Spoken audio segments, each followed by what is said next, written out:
Welcome to the deep dive. Glad to be here. So today we're looking at some pretty big news, the selection of a new pope. That's right. We've got the initial news report detailing what just went down. And our mission really is just to unpack the key facts, get a handle on what happened right at the start. Exactly. Who is he? What name did he choose? How did it happen? The immediate details. Okay, so let's jump in. The big headline. An American national, Robert Prevost, is the new pope. Yeah, that's definitely the attention grabber right there, an American. It is. I mean, what are the sort of immediate thoughts on a pope coming from the U.S. historically? Well, it's quite significant. You know, the papacy's been predominantly European for, well, centuries. Right. So having an American pope, it might signal maybe a shift, perhaps acknowledging the large Catholic population in the Americas. Yeah. It's interesting to consider. He's chosen the name Leo XIV. Papal names are always so deliberate. They are. Leo is a name with real historical resonance in the church. There have been some very influential Pope Leos in the past, known for theology, leadership during tricky times. So choosing Leo XIV, it perhaps hints at the kind of papacy he envisions, maybe connecting to that legacy. And of course, the signal everyone was watching for the white smoke. Ah, yes, from the Sistine Chapel chimney. It's such a classic image, isn't it? Almost ancient, but it tells the whole world instantly. It really does. It's pure tradition. That plume of smoke means we have a pope. Decision made inside the conclave. And the reaction sounds immediate and huge. Reports say over 40,000 people just gathered in St. Peter's Square. Wow, 40,000. That's incredible. Yeah, celebrating the news. It just shows you how central the figure of the Pope is, doesn't it? That spontaneous flood of people.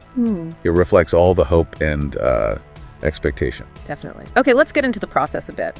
The report mentions the papal conclave, 133 cardinals, lasted 2 days. Can you briefly explain what a conclave actually is? Sure. So essentially, the eligible cardinals, in this case, 133 of them, are completely sequestered, locked in, basically, in secrecy, to deliberate and, well, vote for the next pope. 2 days. That suggests some serious discussion, but not an unusually long time. Got it. And it wasn't decided on the first try. No, that's another interesting detail. 3 rounds of voting were unsuccessful. He was elected on the 4th ballot. So what does that tell us? Does it mean there was like a lot of debate or different strong candidates initially? It likely points to that, yeah. Multiple rounds usually mean a consensus wasn't immediately obvious. It took some time for the cardinals to coalesce around one candidate. Reflects the weight of the decision, you know. Choosing the leader for over 1 billion Catholics. Right. Okay, so let's quickly recap the main points. An American, Robert Prevost, is Pope Leo XIV. Correct. Elected after a 2-day conclave, 133 cardinals needed 4 rounds of voting. Signaled by the white smoke. Which led to huge immediate celebrations there in Vatican City. Exactly. Those are the core facts from the initial report. A new chapter starting, led by someone from a country that's never had the papacy before. So here's maybe the final thought to leave people with.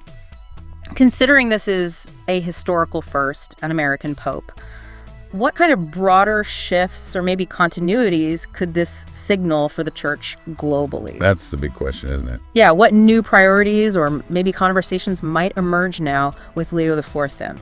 Definitely something to keep an eye on. It absolutely is. It prompts us to think about how the church engages with the modern world, with different cultures. His background, his experiences, they'll inevitably shape his approach. It's a fascinating development.